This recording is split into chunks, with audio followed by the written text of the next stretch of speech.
Salut la team, bienvenue dans ce nouvel épisode spécial JO.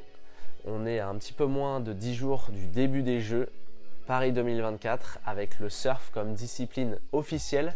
C'est important parce que pour la petite histoire, à Tokyo 2020, le surf était dans une année de test au niveau des Jeux et là il a été approuvé en tant que discipline olympique, donc c'est super important, c'est une grosse nouvelle pour nous et je trouvais très intéressant d'aborder donc le sujet des Jeux, expliquer les formats de compétition, comment les surfeurs se sont qualifiés. On va aussi parler de notre belle Team France qui a des grosses chances de médailles. Et évidemment, je vais vous expliquer comment on regarde et comment vous allez pouvoir apprécier les Jeux qui se tiendront donc sur le spot de Taupo à Tahiti, dans le Pacifique. C'est une vague particulière. C'est une vague qui a le mérite d'être spectaculaire quand les conditions sont réunies. Donc je vais vous expliquer tout ça dans cet épisode. Alors on va commencer dans un premier temps par parler des qualifications. Ça a été très compliqué de s'y retrouver pour la simple et bonne raison qu'aujourd'hui le surf international est régi par deux grosses entités, l'ISA et la WSL.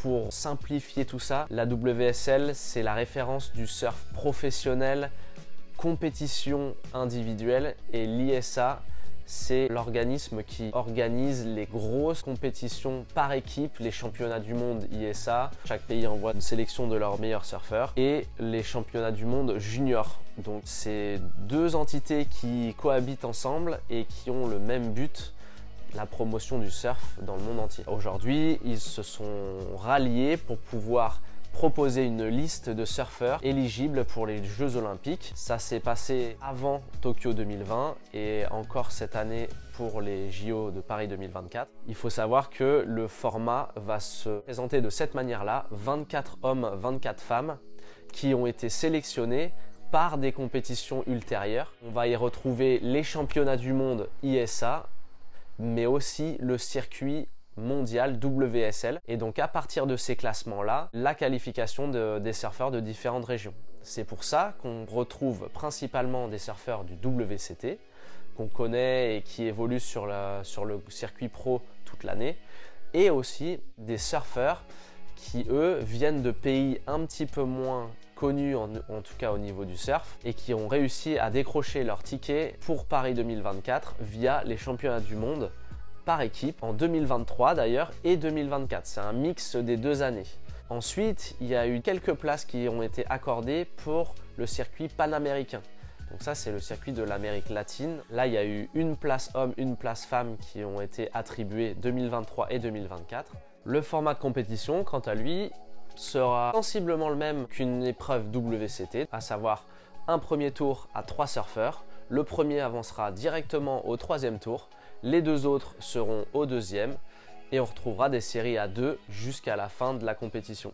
La seule spécificité au niveau de ces Jeux Olympiques, c'est que donc évidemment il y aura une médaille d'or et une médaille d'argent pour le premier et le deuxième dans la finale, mais que la médaille de bronze, quant à elle, sera décidée lors d'un surf-off, donc une série entre les deux surfeurs qui auront perdu en demi-finale respectivement et donc qui s'affronteront pour cette médaille de bronze. Maintenant qu'on a vu tout ça, je vais vous présenter notre belle équipe de France qui, comme je le disais dans la présentation, a une énorme chance de médaille.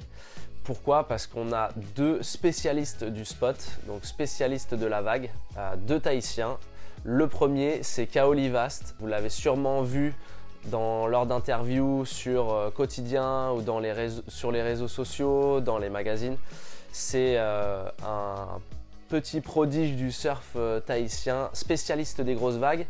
Il s'est illustré vraiment lors de grosses sessions et très dernièrement d'ailleurs, il y a de ça une semaine, sur des énormes vagues, justement sur le spot des JO, dans des conditions complètement hallucinantes. Il a aussi été finaliste d'une épreuve WCT, donc les épreuves professionnelles à Tahiti. C'est pour vous dire un petit peu l'étendue du talent du jeune. Moi, j'ai eu l'occasion de voyager avec lui et de faire des compétitions contre lui. C'est un très bon compétiteur également, donc il a vraiment tout ce qu'il faut pour pouvoir aller très loin dans la compétition et pourquoi pas rêver de médaille d'or. Donc affaire à suivre. De l'autre côté, chez les dames, on a Vaine Fierro qui est elle aussi tahitienne, spécialiste du spot de Teahupo'o et qui vient tout simplement de remporter tout récemment l'épreuve féminine professionnelle à Teahupo'o. Donc voilà, elle est en jambes, elle connaît parfaitement le spot, elle est extrêmement talentueuse et elle est aussi très très bonne compétitrice puisqu'elle est sur la voie de qualification pour justement le tour professionnel mondial. Et de l'autre côté, donc les autres surfeurs qualifiés, on retrouve Johan Duru, spécialiste des barrels, donc ce type de vague très creuse et vraiment très à l'aise dans ces conditions-là. Il a une énorme expérience aussi sur le tour puisque lui a été sur le tour professionnel pendant quelques années. Il a grandi à Hossegor, il connaît parfaitement bien les vagues à tubes, donc ça lui donne aussi un avantage. Ils sont déjà là-bas en train de s'entraîner, donc ça va être intéressant. Et de l'autre côté, la deuxième fille, c'est Johanne Defay, tout simplement la meilleure surfeuse française de l'histoire, toujours sur le tour international. Énorme palmarès. Elle est sur le CT depuis pas mal d'années. Elle a eu l'occasion de surfer à Teahupo'o aussi, donc le spot des JO. Elle connaît son sujet. Elle s'est énormément entraînée ces derniers temps là-bas. Elle a eu une belle progression. J'ai pu suivre ça un petit peu à distance et discuter un petit peu avec elle. Et je pense qu'elle est ultra motivée, elle, de son côté. Sans oublier les coachs de cette équipe de France. Et ça fait énormément plaisir de les voir revenir justement pour coacher. Je parle de Jérémy Flores et de Michel Bourrez qui ont mis fin à leur carrière il y a très peu de temps, mais qui seront là pour justement aiguiller, coacher et donner toutes les infos nécessaires. Je me mets à la place des athlètes, mais avoir voilà, de l'expérience de quelqu'un comme Jérémy qui a gagné la compétition à Teahupo'o, le CT à Teahupo'o, Michel Bourrez qui est tahitien, qui connaît la vague par cœur. Voilà, c'est une énorme valeur ajoutée. On devrait voir de belles choses et cette équipe de France a, comme je le disais, d'énormes chances de médaille. Donc on est tous derrière eux et j'espère que ça va bien se passer pour eux. Et donc maintenant qu'on a toutes ces infos, ce qui va être important, ça va être d'avoir des connaissances pour pouvoir regarder la compétition et pouvoir comprendre comment les surfeurs sont notés en fonction des vagues qui ont été surfées. Comme je le disais au début, Teahupo'o, c'est une vague très particulière parce qu'elle ne propose pas finalement de trajectoire pour pouvoir effectuer des manœuvres sur la face de la vague, mais on va plutôt retrouver une vague qui va jeter loin et qui va faire un tuyau dans lequel le surfeur va pouvoir passer et va pouvoir traverser pour pouvoir ressortir de l'autre côté.